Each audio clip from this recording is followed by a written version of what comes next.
Good morning, good afternoon, good evening, whatever time this video is finding you, it is definitely good wherever you are. I believe that life is good and only good and remains good because God is good and you are good. I'm so happy to connect with you today. I'm so happy to have you here as we start our new message series on the law of circulation. We here at CSC, we teach that giving is a spiritual practice, and we teach and know that the law of circulation says that as we give, we shall receive. I know you're going to have a powerful experience this month with this message series. But additionally, I just want to remind you, as we reminded you last week, that if there's a prayer request that you have, if it's something that's on your shoulders, something that's in your life that you want to release and let go of, leave your worries at the door. You can send us an email at prayerchampions@celebrationsc.org. We will hold the vision for your life with you, knowing that good and only good is what is waiting and trying to express itself as your life. Please send us an email. We would love to hear from you. And if you haven't already subscribe. We just want to continue to create this relationship and continue to foster this relationship with you. We love you. We appreciate you. Now let's go to the message. Anybody have any things they need to give up to that source within them that knows what to do? That is surrender, extraordinary trust. But in order to sing those words, that you have to step into that place of trust, extraordinary trust. Because you recognize you know the answers. You within you, the God within you knows the answers. It knows what to do.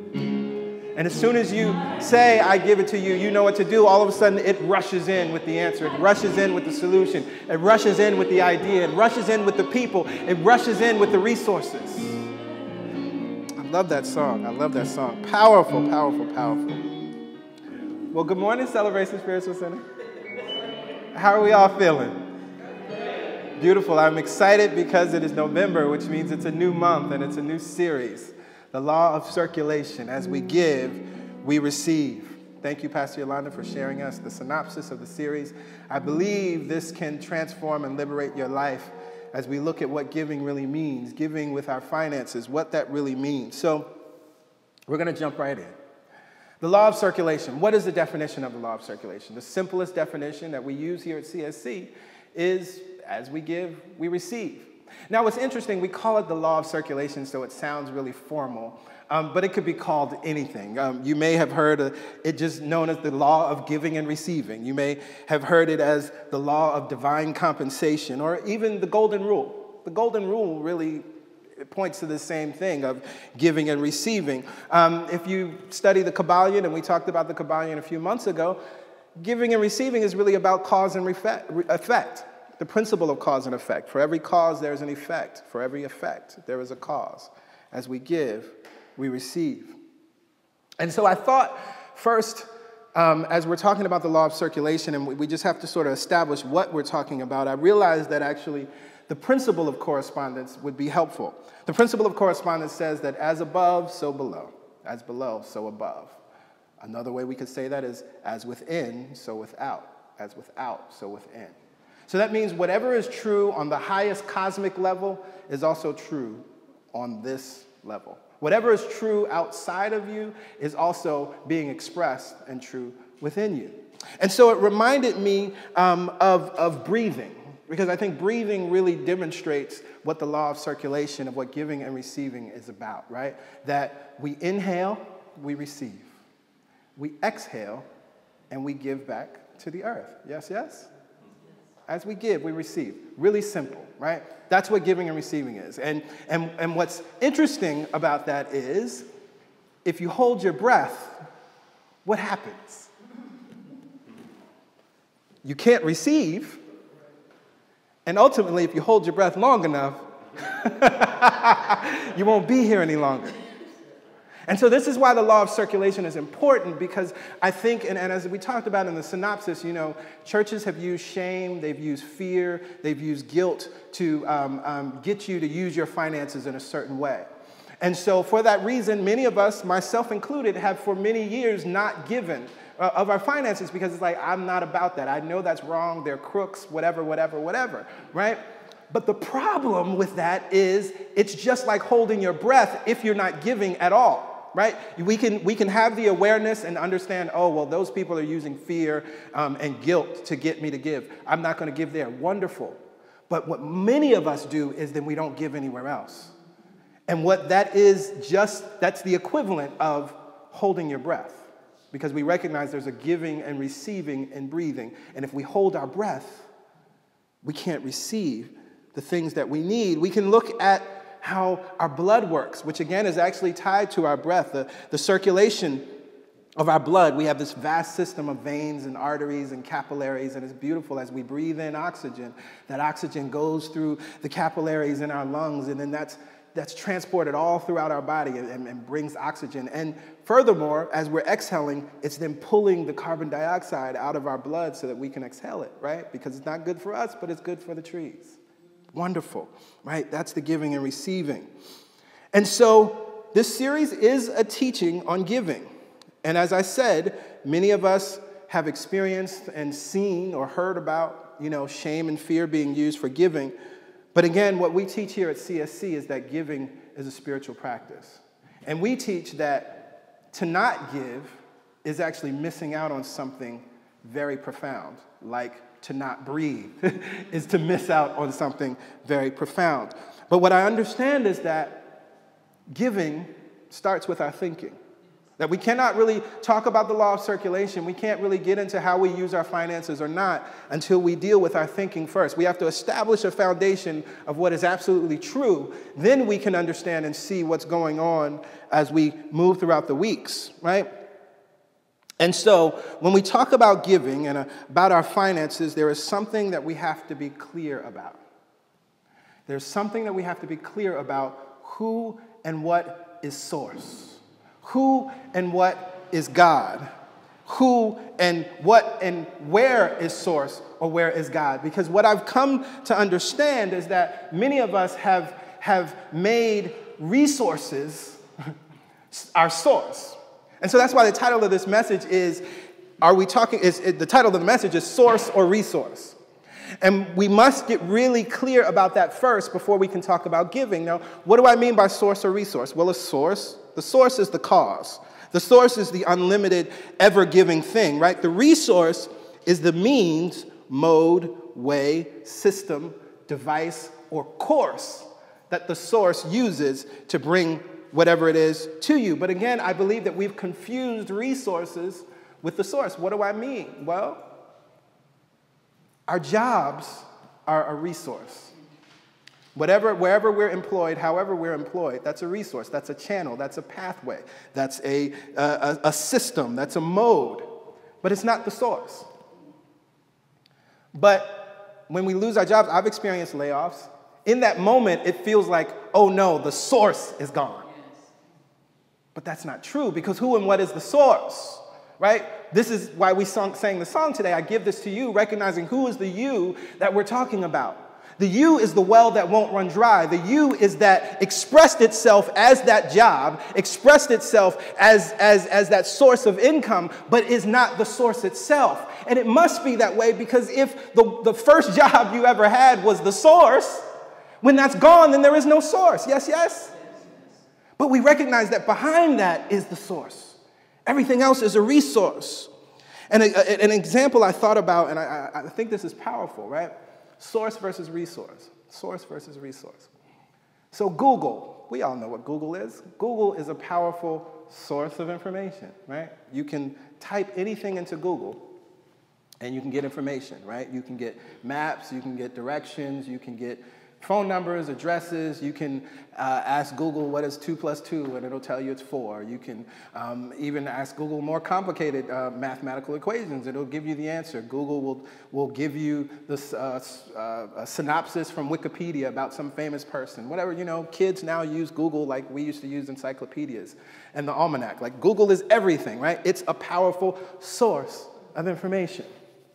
But how do we get that information? Well, our web browser is the resource. Internet Explorer, Safari, Chrome, Firefox. Those are the resources. And at any point in our lives, when we're looking for something on Google, do we associate the browser with Google? What's interesting is that browsers come and go. Browsers change, right? Chrome is a fairly new browser. Back in the day, we had Netscape Navigator, which doesn't exist anymore, but that was a resource. right? Internet Explorer used to be the most popular browser in the world, and like nobody barely uses Internet Explorer now. It's down at the bottom of the list. And so that resource is now limited. But has the source changed? Is Google still there? Do we have access to Google? What's interesting is now we can access Google through our phones. That didn't exist when Google was originally created around 2000. We didn't have smartphones. We couldn't access Google through our iPhone. The iPhone didn't exist, right? The Android phones didn't exist. But this is a means, a resource, a mode, a system for us to access this vast and seemingly unlimited source that Google is, because it's actually growing and creating every day. Google gets bigger and bigger. The database gets bigger and bigger. Its servers continue to get bigger and bigger. Just like the source, which is unlimited and grows and expands all the time. This is what we're talking about when we're looking at a source versus a resource. And it's very important, before we can talk about giving, before we can talk about our finances and what that looks like and you know, shame or blame or guilt and taking fear out of it, first we have to be clear about what is source and what is a resource. And when we get clear about that, then we can actually take our eyes off of the resource, because resources change, right? Our means of employment, the way that we receive income has changed throughout the course of our life. You know, when we're born, people just give us money. You know, as kids, you might get an allowance or birthday money or whatever. Or like me, you know, my grandfather would always put a couple dollars in my hand, right? That was a means that I knew as a child to expect that's the way I would receive finances. But then as I became a teenager, you know, I got my first job, and so my expectations around that, my resources changed. But all the while behind it, the source was always being the source, just changing its expression. That's all. And when we understand that it's simply just expressions, this is how we can get into the mode of multiple sources of income. Because the source is infinite. The source has infinite means to bring about whatever it is that you desire. And so often, again, and many times this happens, I'm grateful for having experienced layoffs so early in my life, because it taught me that beautiful lesson to don't get hung up on this resource. Don't look at this resource as the thing, recognizing that there is something behind it that sustains me. Reminds me of the message a couple weeks ago when we were talking about Psalms 23 and recognizing that no matter what's going on in my life, the Lord, the love within me, God within me is my shepherd, I shall not want. That's the truth of my life. And so if I trust that, I'm then not concerned about, oh, okay, this company is closing. Oh, this company is downsizing. That was never my source. That was just the means, the mode, the system. And so as I was thinking about this idea of source versus resource, it reminded me of something that I love from the book Autobiography of a Yogi. And just a quick shout out, if you haven't seen it, it's been extended, I think, for another 2 weeks. There's a documentary that's playing in the city, Awake. And it's giving you a really good picture of the life of Yogananda, who's a powerful, powerful figure. It's just a beautiful film. It's really, really exciting. So if you have the time, look it up, Awake, go check it out. It's still playing. And so this story, this scene in his life, I actually talked a little bit about it in a message that I preached, When the Student is Ready. And we used it a little differently, and I didn't tell this part of the story. But just as a setup, the beautiful thing about Yogananda, as a child, he just knew that he was going to be a spiritual master. He knew that he would be a guru and a teacher, and just had this profound love for God and a profound love for spiritual things. He, ran away from home to go be a part of a hermitage and to study, and his parents were a little frustrated with that, and so they made the deal that, okay, we need you to finish high school. Finish high school, and then you can go off and study and meditate and find God and all these things, right? So in this part of his life's journey, in this scene, we find that he's gotten to that place. He's finished high school, and him and his best friend, Jatendra, have gone off to this hermitage to study with a guru. And, the goal is to find God. And when he gets there, he's actually very frustrated because he finds that these people in this particular hermitage are not that spiritual. They don't pray and meditate all the time. He thought, they were going to be sitting down and praying and meditating and, maybe fasting and doing all these things. And they weren't doing any of that. They were taking care of household chores. They were taking care of the hermitage in which they were living, just doing a lot of other things. And he was given the message because, he wanted to pray and meditate. And they said, don't try to catch God so soon. Don't just follow your daily tasks. We need you to wash the dishes. We need you to do some other things. Stop trying to catch God so soon. And he was really frustrated because he was like, these people, I'm trying to find God. Like, I'm serious about this. I don't know who they are. So he found time throughout his day to go into the attic to pray because he's like, they're not deep, but I'm deep. So I'm going up in the attic and I'm going to pray. And so, he's doing this praying and he's still really frustrated with his peers because, again, they're just not spiritual.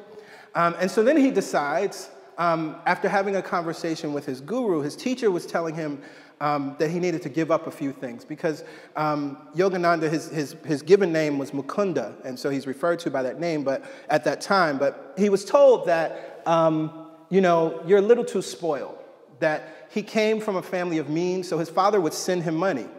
And he said, tell your father to stop sending you money, He was also finding that he was frustrated because he was used to waking up, he would get up 9 o'clock in the morning, breakfast would be ready, they had servants. But here at the Hermitage, these non-spiritual folk, they didn't eat until about 12 noon.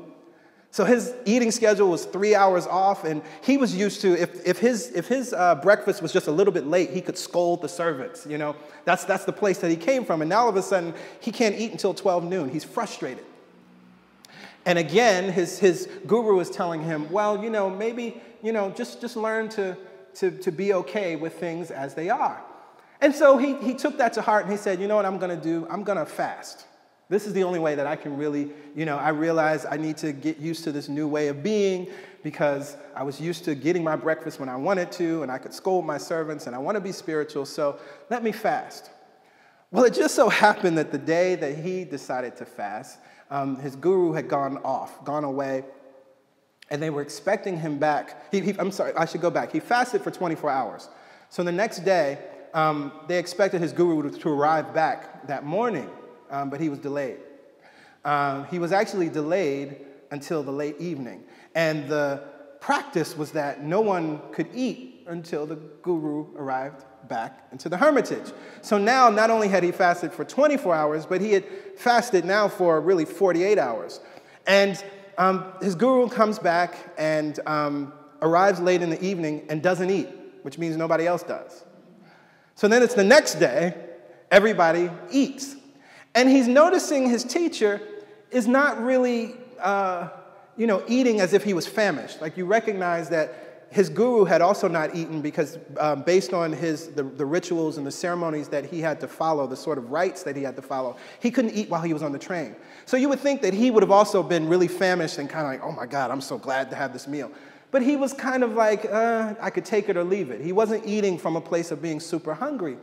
And Yogananda is looking at him like, what's going on with this man? Like, aren't you hungry? I fasted for 48 hours. I'm starving. You should also be incredibly hungry. Like, what's going on? I don't understand, And so he says to his guru, he says, do you want me to die or something?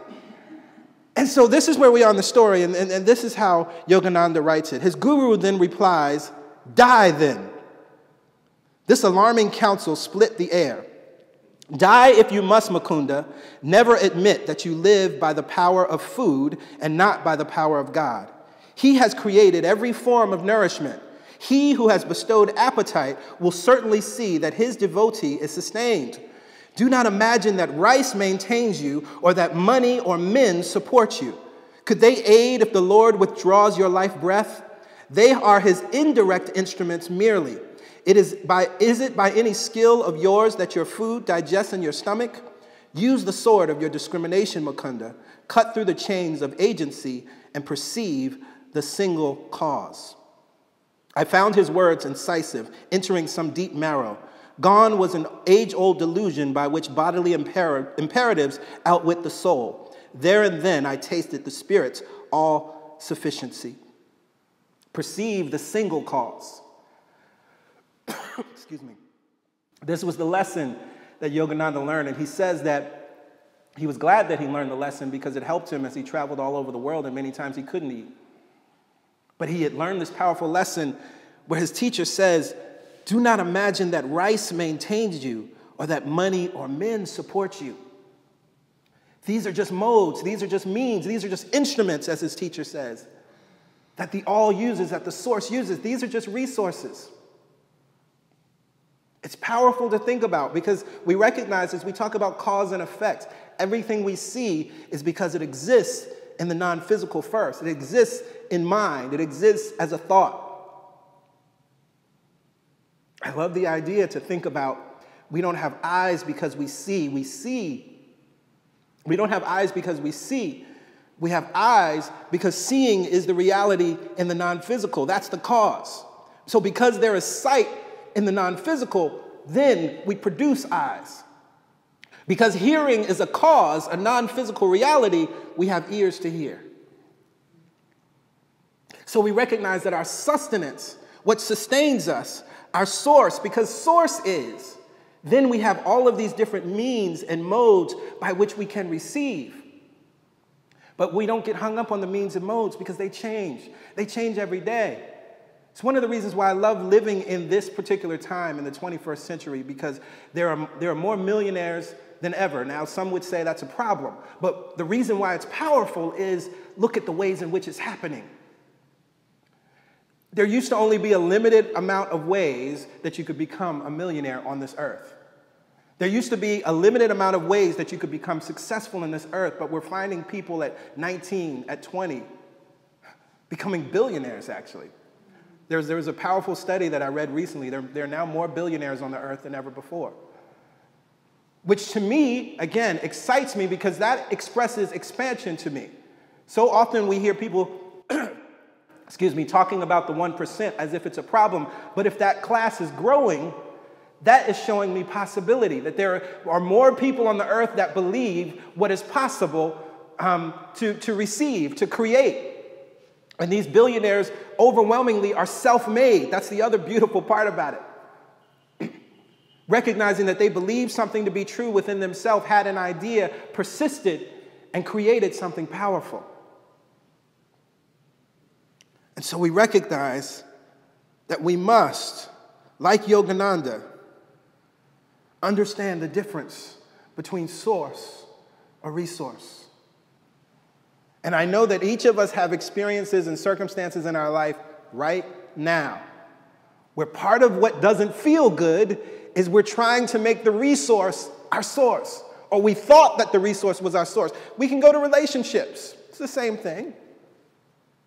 We think that one man, that one woman is the source. He or she is not. He or she is just an expression of what is true. The love and the way that you experience them, yes, it's unique because they are individual expressions of the one source. But that love, that expression, it exists and can and will. You will find it in other relationships. It's something that Pastor Yolanda and I love to talk about. That idea that we can look back in our past relationships and recognize that all the good in our past relationships, it continued in the next. And we built upon that. That good didn't go away as if that person, oh, I can only get this good here. This person made me laugh. I will never find any other person in my life that makes me laugh because they're the source of laughter, right? But when we understand that the source is actually infinite and always expressing, then I will continue to find people in my life that make me laugh, that I find funny, right? Source versus resource. And so I have one final story in closing that is challenging and yet puts us back in the same place. This is from a woman I love, Florence Scovel-Shinn. I haven't talked about her enough. She's to me, one of the most powerful writers in New Thought, and definitely one of the most powerful women writers. New Thought has a powerful foundation of women from the very beginning. If we want to talk about Mary Baker Eddy or Emily Cady, Florence Scovel-Shinn is another one of these powerful women that we have to look to. And she, just if you ever have the chance to read her, just look her up. Word is Your Wand, The Game of Life and How to Play It. Powerful. And she shares this story about a priest. And I think this goes back to the source or resource conversation. And she writes this: a priest went to visit a nunnery in France where they fed many children. One of the nuns, in despair, told the priest they had no food. The children must go hungry. She said that they had but one piece of silver, which was about the value of $0.25. They needed food and clothing. The priest said, "Give me the coin." She handed it to him, and he threw it out the window. "Now," he said, Rely entirely upon God. Within a short time, friends arrived with plenty of food and gifts of money. This does not mean to throw away what money you have, but don't depend on it. Depend upon your invisible supply, the bank of the imagination. Let us now attach ourselves to God and have peace, for God shall be our gold, our silver, and our riches. I remember when I first read that story, I was alarmed. I was like, this man is crazy, throwing money out of the window. But he was teaching a powerful lesson, because he recognized that in that moment, in the way that the nun was coming to him, she thought that that one piece of silver was the source. And she was saying to him in so many words, our source is gone. And the children are going to go hungry, and the children will not have anything to wear. They're going to die in the cold. Our source is gone. He recognized that, so he said, let me get rid of this resource that she's calling the source, and let me take her back to what is true. Now rely entirely on God. Now rely entirely on the source. Yes, you may be at a crossroads. Yes, you may be at a place that feels desperate. Yes, you may be at a place that feels like it's the most difficult place you've been in your life. But if you make that thing that is taken away or gone, if you make that the source, then all is lost. There is no hope. But when you recognize that that isn't the source, when you go to, as Florence Scovel Shinn says, the bank of your imagination, in your thought, you remind yourself of what is true. Realizing, oh, that wait, yes, my back is against the wall, but I live in infinite possibility. I love to talk about this. When our back is against the wall, we think that we only have one, maybe two options. This is why a lot of times physically, if someone's back is against the wall, they're going to physically swing. They think that that's the best option, violence. But if we stop, if we take a breath, if we get just a little bit clearer, all of a sudden a new idea will come. All of a sudden, oh, I can move away. Oh, maybe I can jump over the person. Whatever it may be, new ideas start to show up. But we have to be clear about the source versus the resource. The source versus the channel. The source versus the instruments that are used. The source versus the means. I'm just hearing this in my mind now. If you're going in for surgery, the doctor, the hospital is the resource. Hear that. Hear that. I don't know who needs to hear that, but the doctor is the resource. You recognize that there is, and this is why I'm thinking about the old saints, God bless them, and I love my tradition and where I came. See, this is why the old folks used to talk about Dr. Jesus, right? They used to anthropomorphize God or Jesus as the doctor, because they recognize that, yes, God will be a doctor in the sick room, a lawyer in the courtroom. They understood this profound truth, that it's not about the physical lawyer that is representing you. It is not about the physical doctor that is working on you. But there is something behind them that is working in, through, and as them that brings forth your transformation, that brings forth your healing, that brings forth your liberation, that brings forth your justification. And that is what we trust in each and every time. So with that, I invite everybody to stand.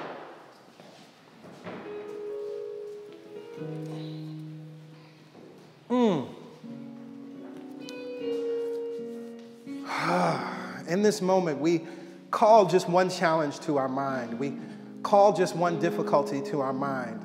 And I invite you to verbally say in this moment, thinking about whatever that thing is, I give this to you.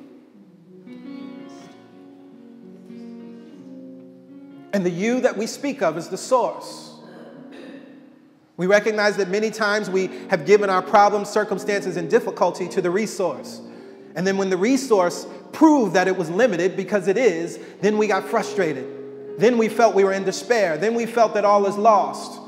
But when we say, I give this to you, we are giving it to the well that doesn't run dry. When we say, I give this to you, we are giving it to that infinite supply of whatever it is that we need to transform, to transmute, to heal, to shift the circumstance or difficulty or experience that we are having right now. Mother, Father, God, we recognize and understand that you are the source that lives within us. That we live, move, and have our being in the source. And because you are unlimited and so amazing, you express yourself in these fantastic and fascinating ways. You express yourselves as different modes of employment. You express yourself as different ways to draw an income. You express yourself as different types of people. You express yourself as new ideas. You express yourself as clarity. You express yourself as wisdom, but you are unlimited. Just as scientists are continuing to discover new galaxies, so we shall continue to discover the new galaxies that dwell within us, a possibility that you are. Yes. We stand in this new reality and this new understanding because we recognize that we cannot have a conversation, a real conversation about giving and receiving until we perceive the single cause. That in back of everything, there is something that is good and only good. In back of everything, there is a stream of well-being that is seeking to flow and express more good and well-being in our lives.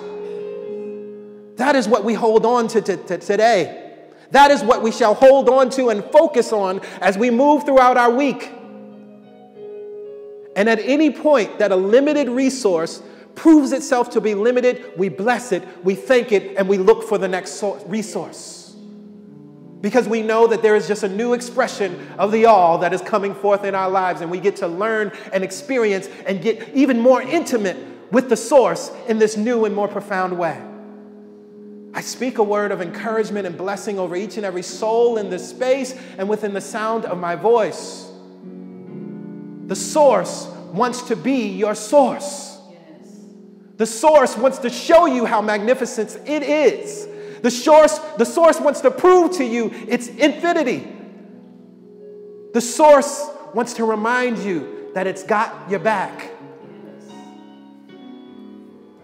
And so we are choosing to practice surrender now, extraordinary trust, because we hear the voice of the source within us. We hear it telling us that it has an answer. We hear it telling us that things will work out for you. We hear it telling us that it will be all right. We hear it telling us that you can and will be healed. We hear it telling us that you will grow through this. We hear it telling us that there is a power within you that you have yet to experience, but you shall experience it through this situation. And so we choose to practice extraordinary trust now and let you, the source, be power in our lives. For this, I am so very grateful. I release these words now back into you. And together we say amen, amen. Ashe, and so it is. Thank you, God.